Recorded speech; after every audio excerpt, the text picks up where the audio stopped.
Ok, pessoal, uma breve revisão de sentenças sem o verbo to be, no presente e no passado. Você tem, por exemplo, o verbo regular, work. I work every day. Now, yesterday, I worked.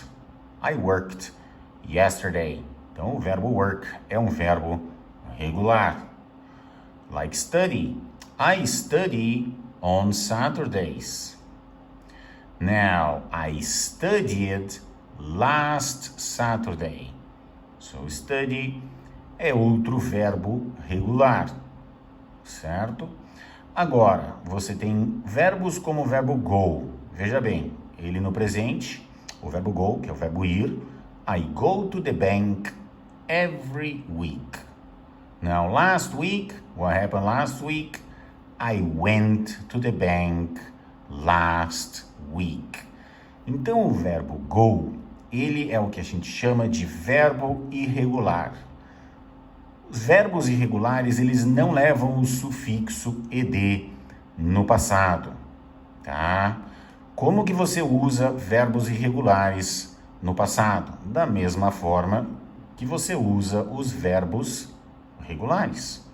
Então, quando você vai conjugar o verbo go, por exemplo, no passado, ele é igual para todo mundo. Ele não sofre nenhuma alteração independente do sujeito que você coloca antes dele.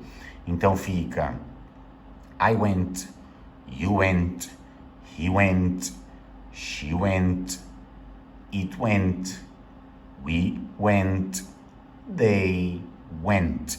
Então, igualzinho.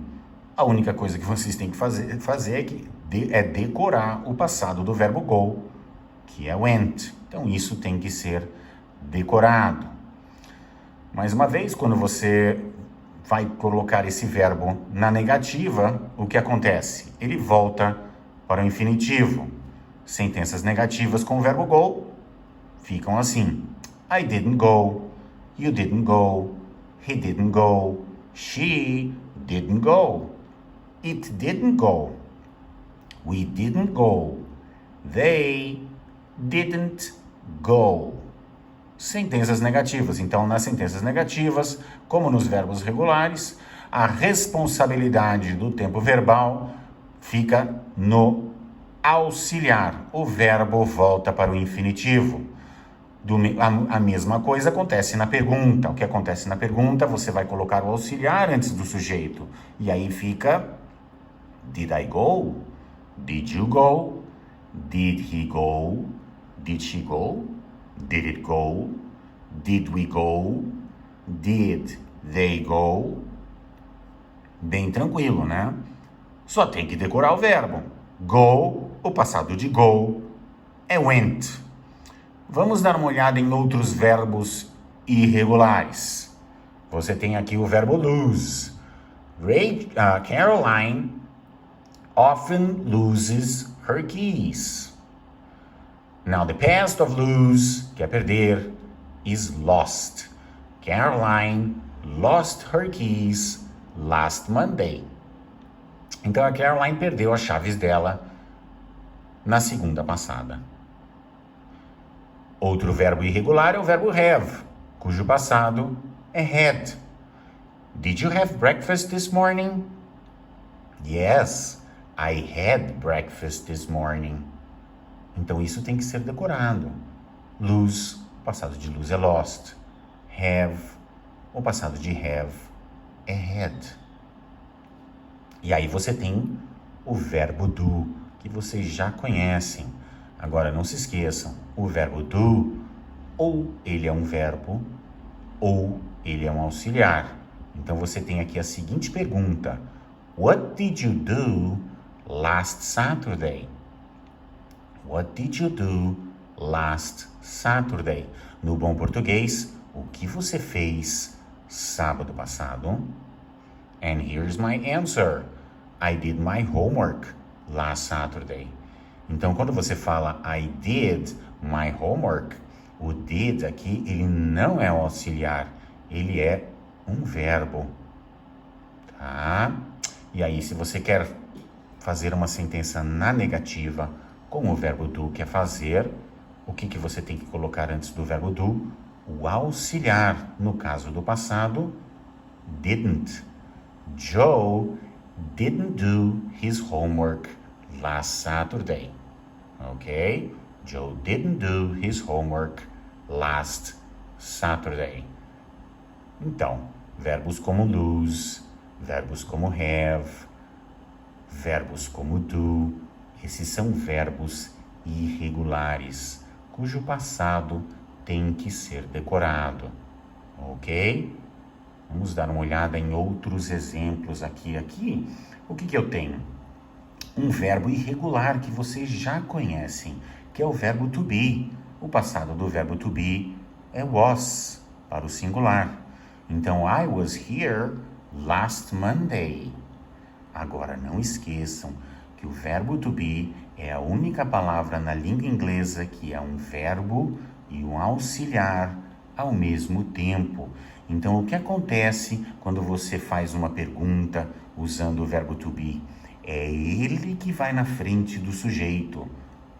Por exemplo, were you here last Monday? Were you here last Monday? Então, você tem o verbo auxiliar que está indo antes do sujeito, que é o you. E esse é o único verbo nessa sentença, certo? Traduzindo para o português, você estava aqui segunda passada? Ok? Aí você tem, por exemplo, outros verbos como meet, cujo passado é met. Eles só são verbos, eles vão precisar de um outro auxiliar, né? Então você tem o verbo meet numa sentença afirmativa no passado. Parker met Rachel last Friday. No bom português, o Parker encontrou com a Rachel sexta passada. Encontrou, se reuniu e assim por diante. Transformando isso numa pergunta ou fazendo uma pergunta com o verbo meet, você vai ter que colocar um auxiliar antes do sujeito, que no passado simples, novamente, é o auxiliar did. Did you meet Rachel last Friday? Did you meet Rachel last Friday? Ok? Então é isso, gente. Na realidade, veja, existem vários verbos irregulares na língua inglesa. Então, quando você vai pesquisar na internet ou num livro qualquer, você vai ver que a lista é razoavelmente grande. Quer ver? Ó, vamos dar uma olhada. Olha o que você encontra quando você busca uma lista de verbos irregulares. O que acontece? Você vai ver que eles são apresentados desta forma. Ok? Você tem o infinitive verb, que é o verbo to be, né? Que é o verbo que vocês já conhecem. Geralmente esse aqui é o primeiro verbo na lista de verbos auxiliares. O verbo to be, que é o verbo ser ou estar, né? Ele no passado simples tem duas formas, né? A forma singular e a forma plural, né? Ele vai estar na segunda coluna, was, were. Aí você vai encontrar uma terceira coluna chamada past participle, onde o verbo to be fica been. E o que é isso? O que é um verbo no past participle? Bom, vamos traduzir o verbo para o português, que aí dá uma ideia melhor de mais ou menos como que ele funciona. O verbo to be, como vocês já sabem, é o verbo ser ou estar. No passado simples, eu era ou eu estava. Eles eram ou eles estavam. No passado particípio, a tradução para o português seria estado, ou seja, eu tinha estado. Esse é o tipo de formato que você vai usar num tempo verbal que vocês ainda não tiveram, que, por exemplo, o passado do passado, past perfect, I had been, eu tinha estado. Nós já vamos ter esse tempo verbal, tá? Então, esse é um dos usos do verbo no passado particípio, past participle. Verbos, por exemplo, como beat, por exemplo, tá? O verbo beat, ele tem alguns significados, né? Bater sucessivamente, ou seja, espancar, ou derrotar. Ok, vamos tratar com o verbo com o significado derrotar. Então, no infinitivo é beat, derrotar. Passado simples, olha que delícia, não aconteceu nada. Fica beat. Passado simples do verbo beat é beat. Tradução em português, bom, no caso do derrotar, então, eu derrotei, eles derrotaram, nós derrotamos, então, I beat, you beat, we beat, they beat. E o passado particípio, past participle, beaten, olha só o que aconteceu com o verbo, beaten. Tradução no português, derrotado. Como que a gente usa o verbo derrotado em português? Bom, se vocês pensarem bem, tem 2 exemplos, né? Por exemplo, eu fui derrotado. O que é isso? É a voz passiva. I was beaten. Tá? Então é aí que a gente vai usar o verbo beat no past participle, no passado particípio. E também um outro exemplo seria naquele passado do passado. I had beaten, eu tinha derrotado.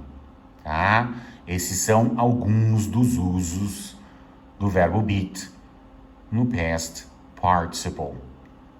Eu vou conversar desses usos, vamos tratar desses usos e outros mais. Agora, o ideal, quando vocês decorarem o verbo beat, bom, é beat, beat, beaten, já decorem as 3 colunas, mesmo que você ainda não saiba usar muito bem ainda o verbo no passado particípio, mas você já tem ele decorado, né? Então é isso, aí você tem a lista você tem outros verbos irregulares, como o verbo begin, begin, began, begun, begin que seria o verbo começar, bend, bent, bent.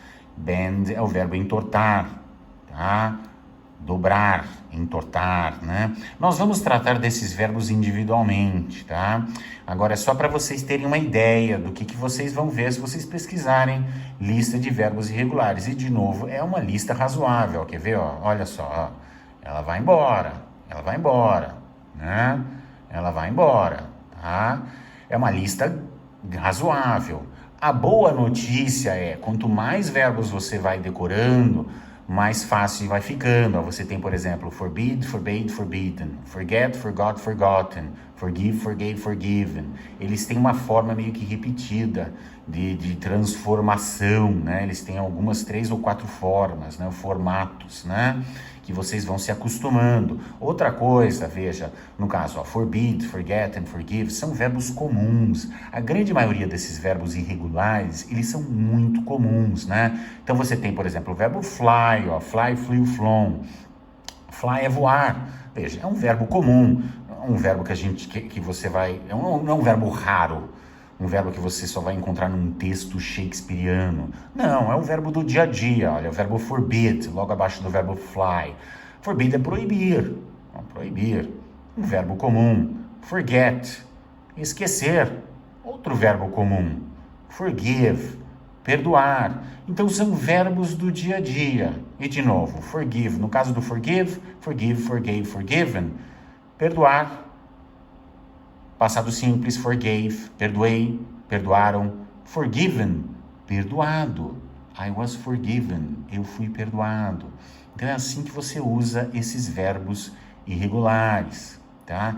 Então são verbos comuns, essa seria a boa notícia. Então, quando você lê qualquer texto em inglês, não existe, com muita dificuldade você vai encontrar um parágrafo que não tenha vários verbos irregulares, porque realmente eles são, na sua grande maioria, eu diria até que 100% deles são extremamente comuns, né? Verbo ride, andar de carona, verbo read, olha, verbo read é ler, read, read, read, passado do verbo read, olha que interessante, se escreve do mesmo jeito, mas a pronúncia muda totalmente, é read no infinitivo, read no passado simples, read no passado, no past participle, no passado particípio.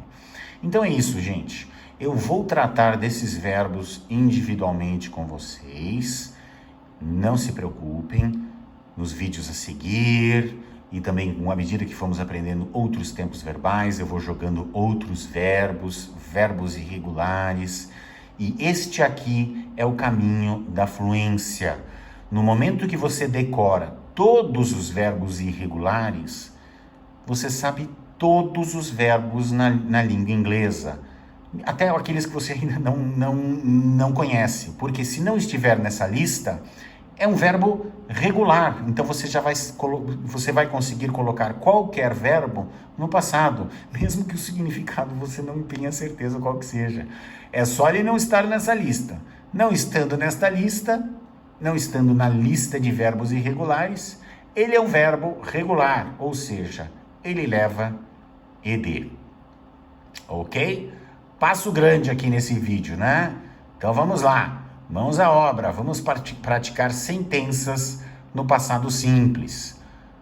Busquem escrever sobre o seu dia a dia, o que você fez hoje, ontem, semana passada, e aí você vai ver que você vai precisar desses verbos, que novamente são verbos do dia a dia, além de alguns verbos regulares que também são bem comuns, ok? É isso aí, pessoal. Mãos à obra.